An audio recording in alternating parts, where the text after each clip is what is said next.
चलो बच्चों, exercise 1.4 question number 1, without actually performing the long division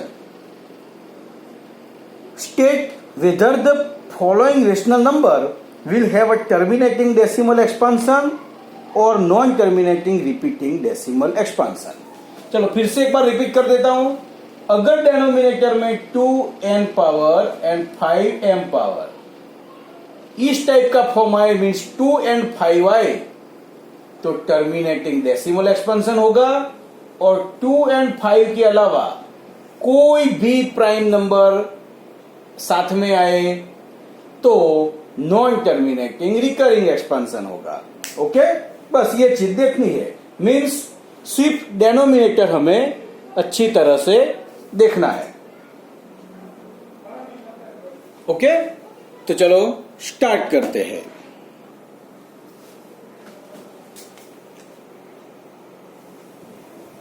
thirty 3125, ये rough work में इसको फैक्टराइज करेंगे।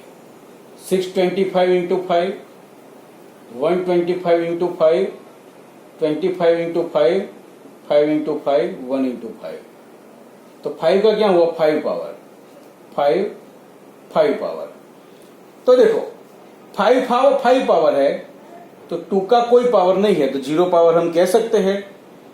तो ऐसे लिख सकते हैं,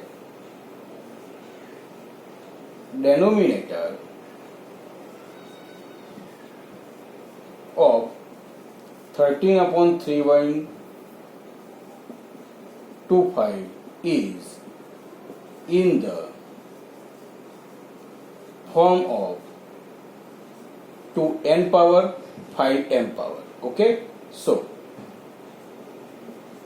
x means it is in terminating decimal form. Okay, बस इतना ही देखना है कि डेनोमिनेटर में 2m power and 5n power हो तो ये टर्मिनेटिंग डेसिमल फॉर्म में है, ऐसा हम कह सकते हैं। अब 1.4 में ही क्वेश्चन नंबर 2 देखो, इसमें क्या कहा है? Write down the decimal expansion of those rational numbers in question 1 about which have terminating decimal expansion। अगर क्वेश्चन में यहां पर क्वेश्चन 1 एंड क्वेश्चन 2 दोनों साथ में चला रहा हूं। अब यहां पर यह कहा है कि क्वेश्चन नंबर 1 में जो भी आप डिजिट लो वो टर्मिनेटिंग डेसिमल फॉर्म में है, तो उसका टर्मिनेटिंग डेसिमल फॉर्म फाइंड करो विदाउट डिवीजन। मीन्स डिवीजन किए बिना इसको टर्मिनेटिंग डेसिमल फॉर्म में कन्वर्ट करना है। वो कैसे करेंगे? देखो इसका क्या आंसर आया? 13/5 5 पावर।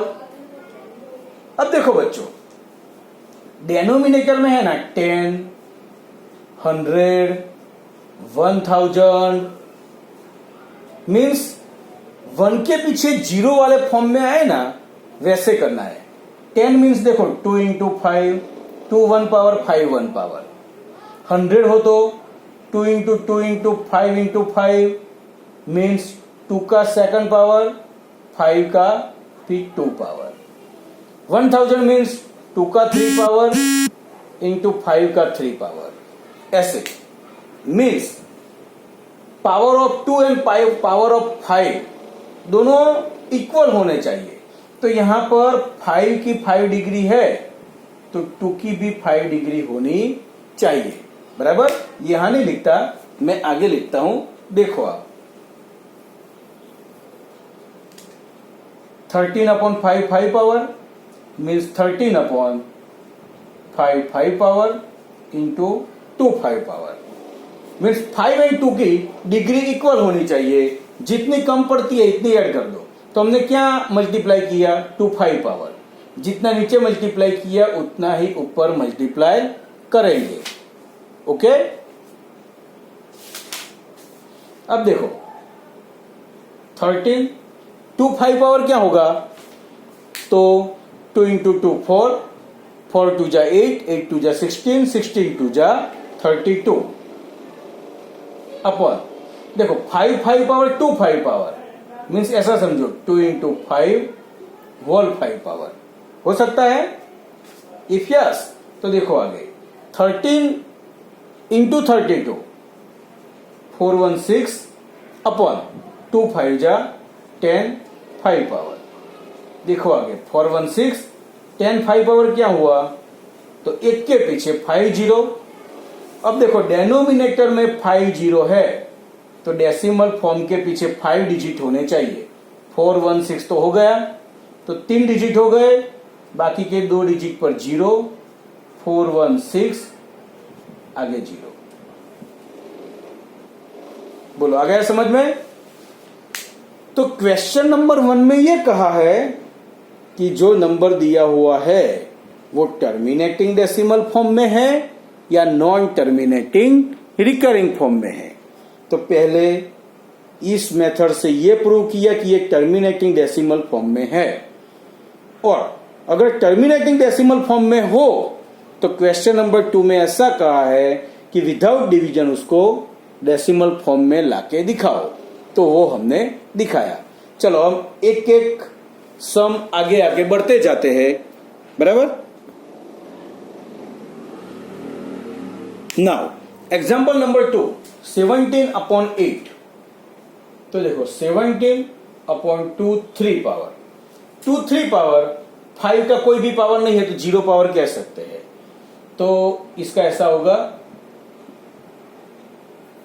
कि denominator is in the form of 2n power 5m power. So 17/8 is terminating decimal expansion. Terminating decimal expansion बोलो कि टर्मिनेटिंग डेसिमल फॉर्म बोलो, एक ही चीज है।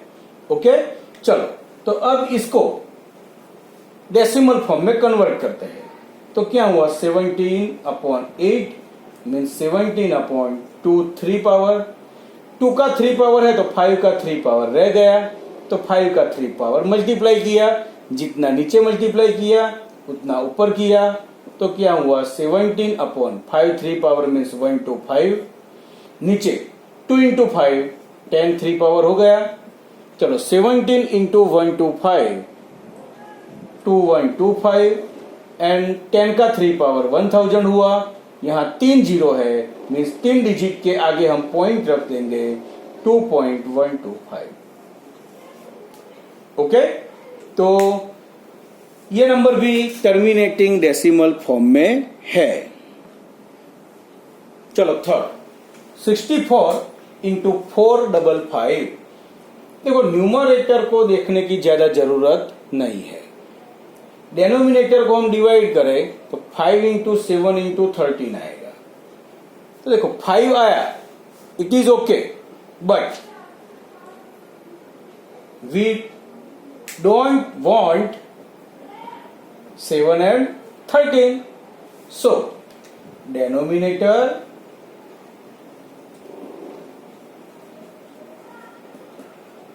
is not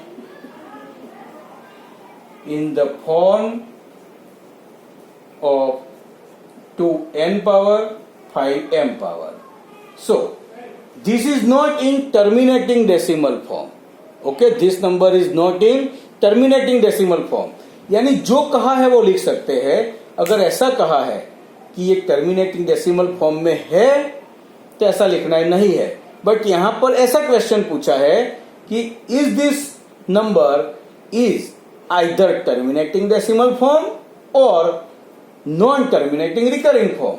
तो 2m पावर 5m पावर में नहीं है, तो दिस नंबर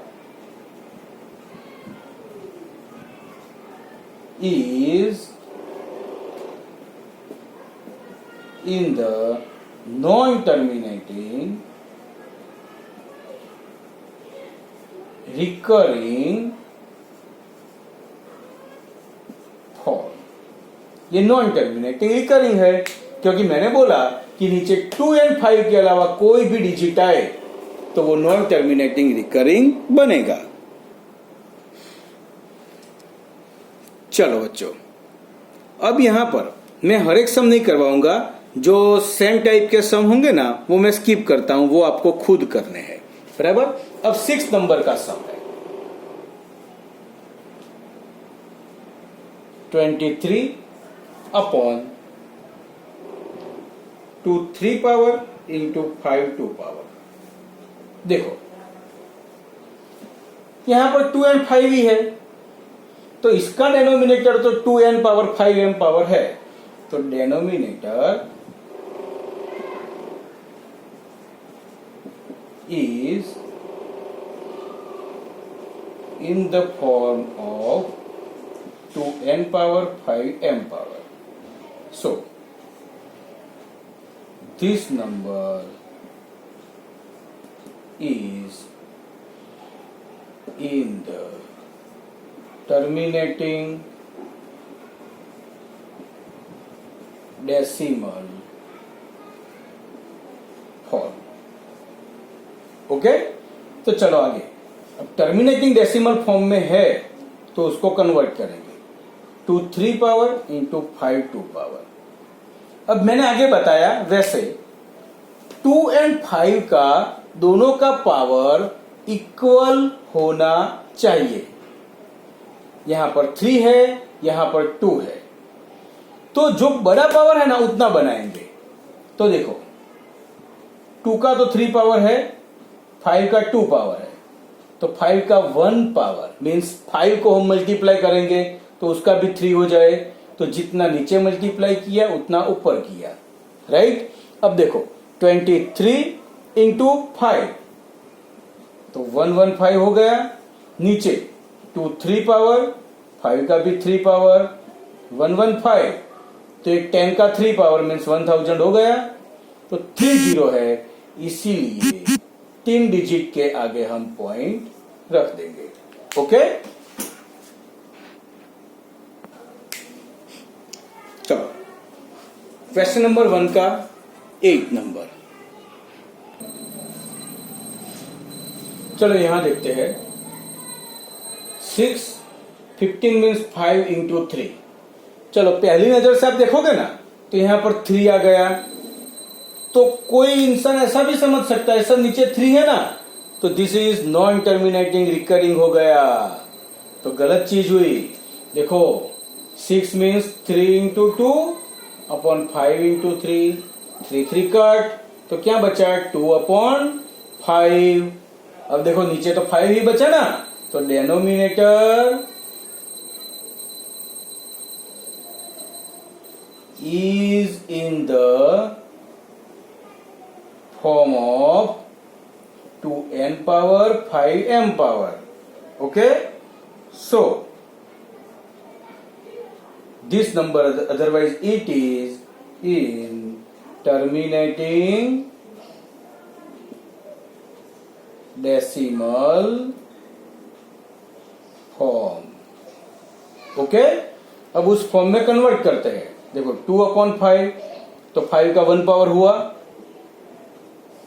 तो 5 का 1, तो 2 का भी 1 चाहिए, तो ऊपर 2 का 1, दोनों का इक्वल पावर होना चाहिए। 2 2 जा 4, 5 2 जा 10, 4 अपॉन 10 मीन्स 0.4। ओके, तो यहां पर हमारा चैप्टर नंबर 1 कंप्लीट हो गया।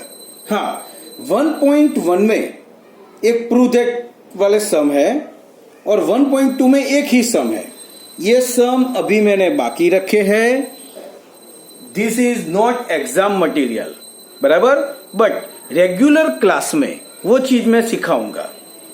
और दूसरी बात, अगर आप में से किसी को डिफिकल्टी है, डिफिकल्टी मीन्स ऐसा है कि जरूरी है स्कूल में करने हैं, ऐसा कुछ है, इमरजेंसी है, तो मुझे बताना, तो मैं वीडियो बना के भेज दूंगा। ओके, यानी चैप्टर 3 में भी मैंने प्रैक्टिकल सम्स बाकी रखे हैं, चैप्टर 1 में जो 1.1 में प्रूव दैट वाले सम है वो बाकी रखे हैं। वो इसीलिए कि ये चीज मैं बोर्ड पर मेरी और आपकी प्रेजेंट में सिखाऊंगा ना, तो वो बहुत इफेक्टिव रहेगा। इसीलिए फिर भी अगर ऐसी इमरजेंसी रिक्वायरमेंट है तो मुझे बताना। ओके, तो चलो अब होमवर्क कंप्लीट कर देना, सारे एग्जाम्पल्स एंड सारी एक्सरसाइज। Okay, good bye.